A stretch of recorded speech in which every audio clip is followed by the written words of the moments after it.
Well, here it is, the mighty Avensis. It's been forever plaguing me and giving me troubles. I feel like with this car, like since we bought it and started using it, all it's done really is just give me trouble. It seems like every 3 months it's back in here with something wrong with it.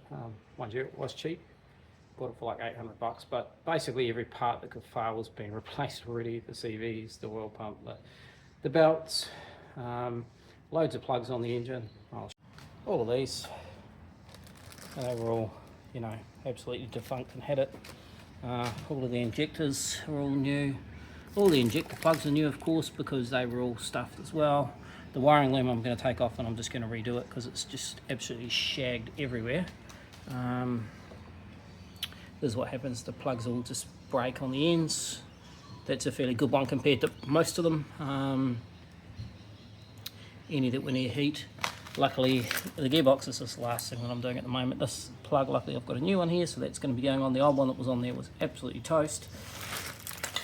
And it's just fought me all the way. Trying to get the exhaust apart was, getting it off, the headers off was easy. But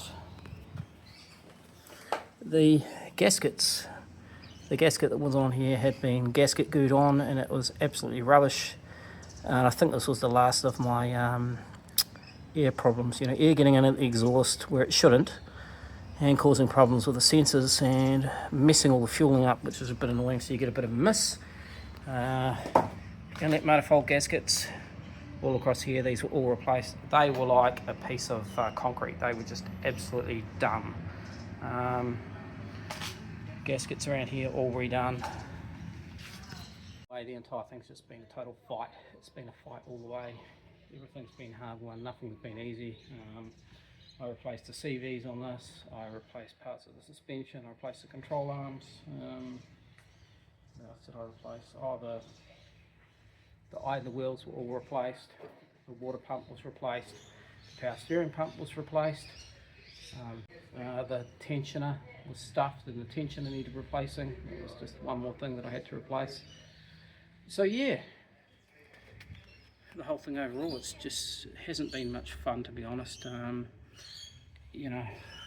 have I kept it? Should have I kept fighting with it? Probably not. Probably should have just got rid of it. I'm tempted to just get rid of this. I just feel like it's a bit of a lemon of a car.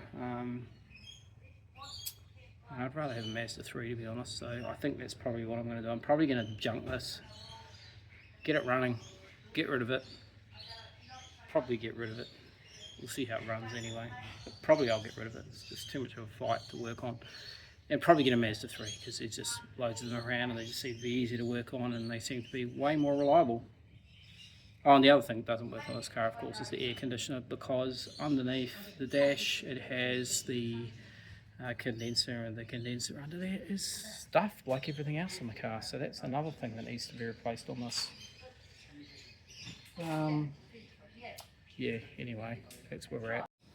And the gearbox that I got had a whole bunch of differences. This end cap was different because the way it goes onto the car that I got it off is slightly different, so they changed that. This is a U250 gearbox, or U250E to be precise, but there were some differences because our one comes off the Avensis, the mighty Avensis, or the unmighty Avensis, and this one comes off the Tarago, but they all use the same gearbox. They use the 250E, the base 250E, and then they have some differences.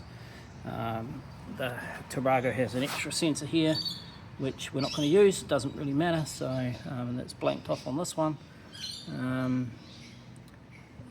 What else? So yeah, the mounting was different, and then the side around here was pretty different. There was a whole bunch of extra.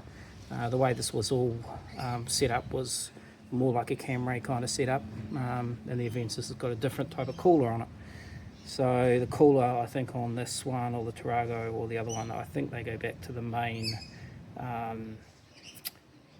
to like a main transmission cooler, whereas this has like a little mini transmission cooler with water running through it, which I'll show you. So if we come around here to where I've swapped it over, you can see the differences here. So that's the cooler, it's a little bit different. And the sensor, which we're not going to use, but it's just be blanked off pretty much. The mounts were a little bit different on some of it.